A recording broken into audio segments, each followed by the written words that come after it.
അതിന്റെ ഗുജറാത്തിൽ നടന്ന തദ്ദേശ തെരഞ്ഞെടുപ്പിൽ BJP വലിയ വിജയം സ്വന്തമാക്കിയിരിക്കുകയാണ്. തദ്ദേശ സ്വയംഭരണ സ്ഥാപനങ്ങളിലേക്ക് നടന്ന തെരഞ്ഞെടുപ്പിൽ 15 മുനിസിപ്പൽ കോർപ്പറേഷനുകളിലും BJP റെക്കോർഡ് വിജയമാണ് നേടിയത്.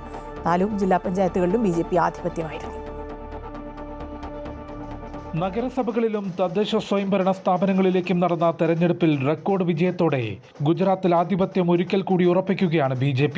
അഹമ്മദാബാദ്, സൂറത്ത്, രാജ്കോട്ട് തുടങ്ങി പ്രധാനപ്പെട്ട നഗരങ്ങളിലെല്ലാം മൃഗീയ ഭൂരിപക്ഷത്തിലാണ് BJPയുടെ വിജയം.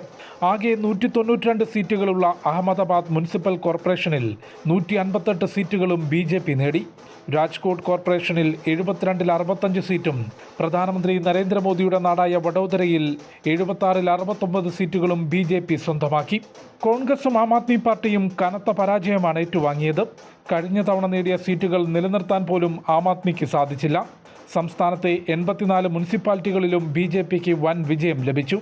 ആകെ 2030 സീറ്റുകളിൽ 1791 എണ്ണവും BJP സ്വന്തമാക്കി. കോൺഗ്രസ് 414 സീറ്റുകൾ നേടിയപ്പോൾ മറ്റുള്ളവർ 144-ൽ ഒതുങ്ങി. 34 ജില്ലാ പഞ്ചായത്തുകളിലെ 1090 സീറ്റുകളിൽ 568 എണ്ണവും BJP നേടിയപ്പോൾ കോൺഗ്രസിന് 77 സീറ്റുകൾ മാത്രമാണ് ലഭിച്ചത്. അടുത്ത വർഷം നിയമസഭാ തെരഞ്ഞെടുപ്പ് നടക്കാനിരിക്കെ BJPക്ക് കൂടുതൽ കരുത്തും ആത്മവിശ്വാസവും നൽകുന്നതാണ് തദ്ദേശ തെരഞ്ഞെടുപ്പിലെ മികച്ച വിജയം. ഗുജറാത്തും BJPയും തമ്മിലുള്ള ബന്ധം ശക്തമാണെന്നും ഗുജറാത്തിനെ വികസനത്തിൻ്റെ പുതിയ ഉയരത്തിലെത്തിക്കുമെന്നും പ്രധാനമന്ത്രി നരേന്ദ്രമോദി എക്സിൽ കുറിച്ചു. അമൃത ന്യൂസ്, ന്യൂഡൽഹി.